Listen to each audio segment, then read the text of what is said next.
जोगिंद्र जी, और मैं समझता हूँ आज के इस कार्यक्रम के हीरो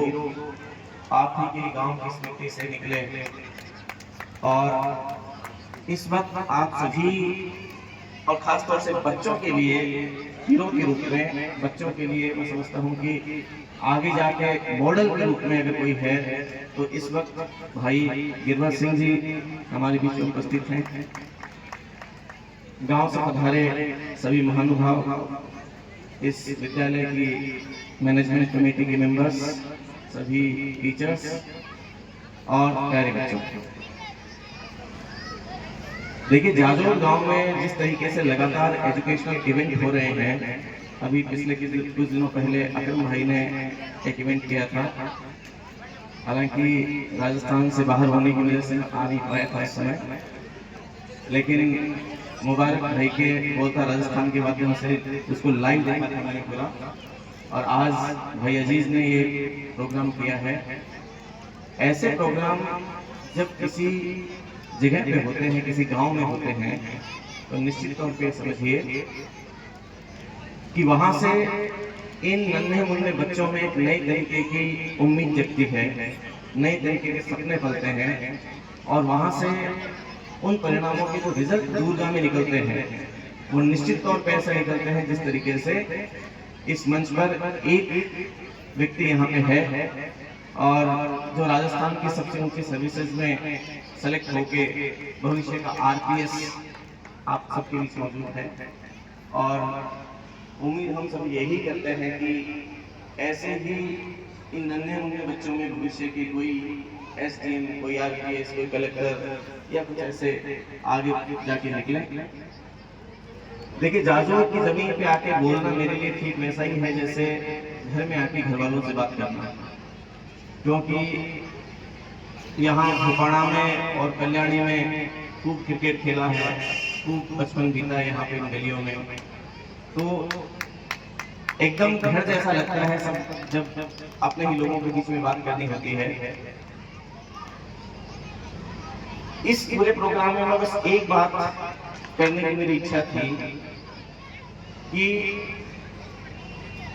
आज के जमाने में जिस तरीके से समाज के बुजुर्ग लोग और अभिभावक लोग अपने बच्चों के प्रति जागरूक हो रहे हैं, ये बहुत ही सुखद संकेत है, ये बहुत ही अच्छी बात है इन बच्चों के भविष्य के लिए कि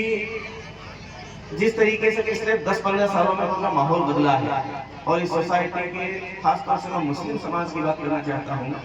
वो इसलिए भी कि इस समाज में अभी जागरूकता की, अभी उस माहौल की कमी थी, जिस कमी की वजह से बहुत सारे बच्चे आगे नहीं आ पा रहे थे। लेकिन धीरे धीरे माहौल बदल रहा है और आजकल हम देखते हैं कि जिस भी एग्जाम के रिजल्ट आते हैं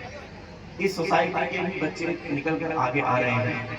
और ये आज इन अभिभावकों की जागरूकता का नतीजा है, इन बच्चों की मेहनत का नतीजा है। और जिस तरीके से बच्चों में एक नई ऊर्जा आई है, जिस तरीके से एक नए क्षेत्र में आगे बढ़ने का एक नया हौसला आया है, ये उसी का रिजल्ट है, उसी का परिणाम है। और अभिभावकों में जैसे हम लोग आपस में बात करते रहते हैं, तो अभी 5-4 दिन पहले बात चल रही थी, जाजोर की मौलवी साहब की बात चली कि उनके बच्चे, मौलवी साहब के बच्चे और बच्चियां किस तरीके से मेडिकल फील्ड में आगे गए हैं। तो वो एक नज़ीर है इस पूरी सोसाइटी के लिए, हम सभी के लिए, कि हम अपने बच्चों के बारे में कितने फिक्रमंद हों कि चाहे कुछ भी करना पड़े। देखिए अगर ये मानते हैं कि पैसों की वजह से इस समाज के बच्चे नहीं पढ़ पा रहे हैं, तो मैं नहीं समझता कि इस बात में कोई सच्चाई है, क्योंकि हम अपने पैसे की बहुत बड़ा हिस्सा ऐसे मामलों में लगा देते हैं जिसकी बहुत ज्यादा जरूरत नहीं। बच्चों की पढ़ाई के लिए तो मैं समझता हूँ कि अगर हमें भूखा रहना पड़े, और उसकी जरूरत तो नहीं पड़ेगी हालांकि, तो हमें उस लेवल तक के काम करने चाहिए, हमें उन्हें अच्छे स्कूल्स में डालना चाहिए, हमें उन्हें नए मौके देने चाहिए, आगे बढ़ाने के लिए उनकी हौसला अफजाई करनी चाहिए। और ज्यादा कुछ करने की जरूरत नहीं है। आपको लगता होगा कि भाई पढ़े लिखे लोग तो अपने बच्चों को संभाल लेते हैं, बहुत सामान्य सी बात है। कि आपको लगता है कि मैं अपने बच्चे को बहुत अच्छे तरीके से संभाल लेता हूँ कि उन बच्चों ने क्या पढ़ रहे हैं क्या नहीं पढ़ रहे हैं। लेकिन हकीकत यह है कि मेरी बेटी 11वीं क्लास में है और वो अब घर पे क्या पढ़ती है, उसको स्कूल में क्या पढ़ाया मुझे जरा सा पता नहीं है। जब मैं उसका रजिस्टर देखता हूँ मुझे वो समझ नहीं आता है। ये पढ़ाई इतनी एडवांस हो गई है और इस तरीके की